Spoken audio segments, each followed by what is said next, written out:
So you traveled around the world recently. Did you like do any game trading or anything like that? Tons, tons. Almost it was like one of my missions that I did when I was traveling. Went to South Africa, Oh, met some Frenchmen, met some mhm. Italians, and got to do a lot of trading. Was it kind of weird because like you have American games and they have probably like what kind of they probably have PAL PAL, game. Okay, PAL games. Funny enough, no Japanese imports. They didn't care for that stuff. really? Yeah, I was super surprised by that. Um, and it was very different than trading over here. But a lot of the things that they did, it's like you've seen those type of people here, Hmm. just worse. Really? Just absolutely. You talking about like someone tried to trade you a Listen, Bowie knife for games? What's going on, man? What you? I mean, like low ballers, the lowest of the low ball. Oh wow. Oh, over there. Oh my god, yeah, dude, it was rough. And then they want to curse at you and all this stuff, and be like, "Yo, still give me the game and stuff." It's like it was really eye opening. So when you said no, they were still sweating you. Yeah, yeah. Or if things were normally priced, Hmm. us like you have to remember that there is.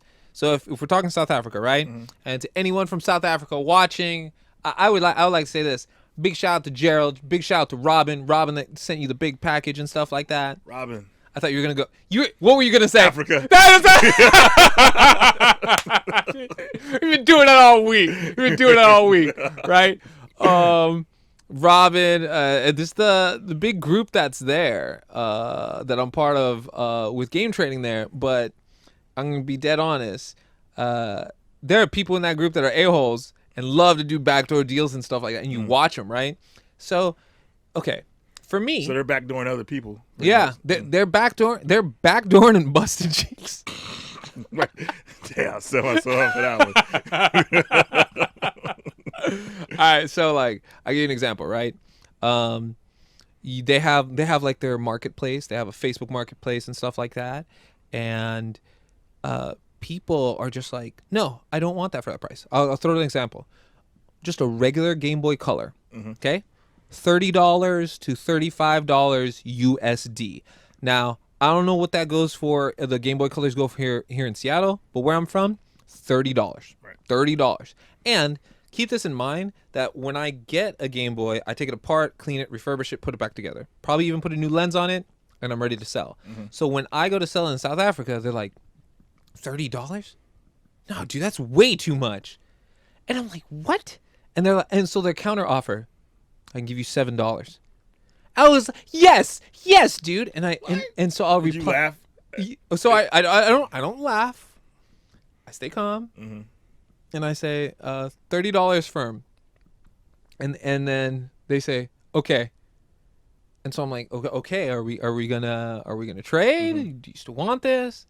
And then you get these like really, really angry people, right? That will respond back to you. You post something, right? Hmm. And they go, man, those prices are too high, man. Can you give me this? And I'm like, no, man, firm. And when I put my price up, it is to sell. It's not Yeah. to get more, right? And so they'll send back a nasty message like, you dumb fucking bitch. No one's gonna ever buy that. I'm like, whoa, incel, Oh like chill God. out. Like but they do that. And then when you see it sold, they're like, you're a fucking liar. You didn't sell that. And I'm like, oh my god, Wow. block. So they get mad at you for so you got to block them like that. Wow, that's Yeah. insane. So that's what I was like dealing with. And to be honest, like I said, if anyone from South Africa right now, I want to send, who I want to send out a big shout out to? Mm. Bilal, the Frenchman. This man is cool. Big PS1 guy. Big fan of yours, Reggie. Oh, okay. Big fan of yours. He bought a bunch of PS1 games that were NTSC. I'm gonna get into that story in a while. Okay. But to everyone in the WhatsApp group for South African game trading, if you heard that joke just now, you must be laughing your ass off. I had a guy, Reggie, that I was selling. What was it? Oh, RE2, Resident Evil 2 NTSC, right? Complete. Okay. And I was like, yo, this is a hot ticket. This is gonna sell over there. Keep in mind that those people don't get a lot of the stuff that we get over here. Yeah. And if you try to mail something to them, Customs. no, it's not even customs. This is the crazy thing.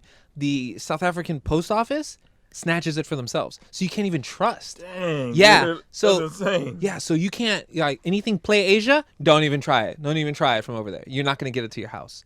They're just gonna like go through it. They feel it, and then like, all right, it's mine.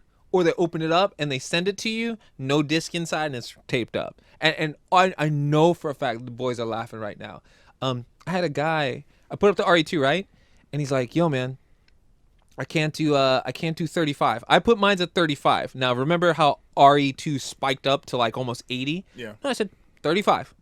And he goes, "I'll give you a fishing rod." What the hell are you gonna do with that? Yeah, I know. And I go, "No, 35 firm." And he goes, "Okay." I was like, are you interested? You know, you type back, "Are you interested?" And they go, "Yes." I was like, "Okay, so when would you like to meet?" "I'll trade for one fishing rod." See, that's when Okay. you just gotta walk away from it and say, "Hey, No, hey, and that's nice what I meet-" did. That's Okay. what I did. That's what I did. That's what I did. Don't have a And- conversation with Yeah. them anymore. And then the other thing too. Okay, games that went like crazy over there, right? Anything WWF, SmackDown for the PS1. Whew, it's flying. Just stuff like that. So it was really cool. Did I make a big profit when I was over there? Yeah. Yeah. I took a. You spend the money in one place, or did you save it? So here's the thing. I went there kind of thinking like this. I said, all right, I just paid for my ticket to go all the way to South Africa. I'm going to take a vacation for about a month and a half. Okay. And I said to myself, you know what? Whatever money I make from this will pay back for my ticket. Okay. And I made like about probably 3 times as much as what my ticket costs. Okay. So I was just like, cool. Okay. I have money to do it. But that was like the whole purpose of it, you know? Well- and the thing that I took a lot were custom Game Boys that are modded, because that's my specialty. And it's cool to know that that's over there. Okay. I just want to touch up on what you talked about with the weird people trying to like barter with you. Yeah, when that kind of stuff happens, it's just best to walk away immediately, because then they'll know they'll take you seriously Yeah. and everything. Here's a situation that happened to me years ago. So I was at a table. We were selling games, and a lot of people were waiting for the convention to end, so they think we could get good deals and everything. They were trying to rush to Which us. is true. So it's true. And not that I wouldn't do that, but here's the story. And I told this before on my channel. This kid comes up with his buddy, and he grabs a Virtual Boy game. At the time, Virtual Boy, nobody cared about it, so we were selling stuff cheap for it. He grabbed a game. I forgot what it was. He said, "Hey, man, would you take $2 for this?" I said, $2? This is 10. I mean, for you, I'd do 5, man. Just at least give it 5. He said, "Hey, I got $2." I was like, "What the fuck?" So I was like, "Man," I said, "Hey, can I see the game real fast?" 'Cause he holding it. Was he the paper boy from Better Off Dead? $2. I know, right? I got $2, and I grabbed. He handed me the game back, and I just said, "All right." I just turned my back on him, and then like his friend was laughing at him because he knew that I was done with him and everything. Yeah. And he looked like an idiot.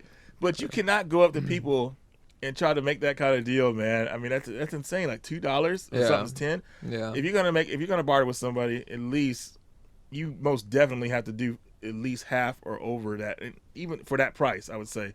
But still, even $5 is low. $8 would have been like more like manageable. Yeah. But that's the kind of you just turn your back on that type of stuff when people do that kind of. For me, so when I was over there, right? I knew that if I had anything left over, I would just give it away, right? Yeah. So the reason I throw out the guy Bilal's a Frenchman, right? Really, really cool. And in South Africa, every single nationality is there. That, to me, that place is the true melting pot, not America. You know, there's not. I don't know a place in America where you can stand on a corner and hear 12 different languages at once. Yeah, that I don't know a place in America. If you know a place, please type Bustin' Cheeks USA right in the comments. Anyhow, so Bilal does this, and this is something I learned, and I should have known. I had a PS1 bundle. I was like, here is a console, 2 controllers, and some games. So if you buy this whole console, it costs this. He goes home. He's super excited. I got to meet him. That was the best part. Meeting the people that were buying this was like my biggest love, because I was meeting collectors from another world. Right. He goes home, super excited, plugs it in, and I forget that there's a conversion thing to it. The little, it's like this little I forget what it is, a fuse that's in it. That's 125 volt. Well, it popped on him, and he's like, yeah, it doesn't work. And then what happened, he said it started smoking and fire came out. And I was like, okay, bring it back. I'm going to fix it. I couldn't fix it, right? And I felt so bad for him. I said, you know what, man? I'll make this up to you because you spent a lot of money. And I gave him probably a stack of about 25 PS1 games, good 25 PS1 games. That's where I gave away the 2 King of Fighters that you wanted. Yeah, dude, I really wanted those. And I gave those to him. I think I gave him an RE2. I gave him like a siphon filter. Like I gave him games that he wanted, and I literally said, "Take them from the collection." And he's like, "Yeah." And I said, "Hey, man, I'm leaving in 3 days. Just take everything." So like, to me, as someone selling something, and that's the first time I've ever really sold games. If you're nice, the person should. I know me. I can only speak for me. I'm always gonna work with you. Yeah, I want to like collect your like someone. Yeah, you'll definitely work with them, especially if you. Yeah, so Yeah. I totally agree. But if you're just going up to somebody and just a stranger say, hey, I'll pay this for this, like demanding what you want to pay for it, they're going to look at you like you're crazy. Yeah, man. And to all my boys in South Africa, you know the stories.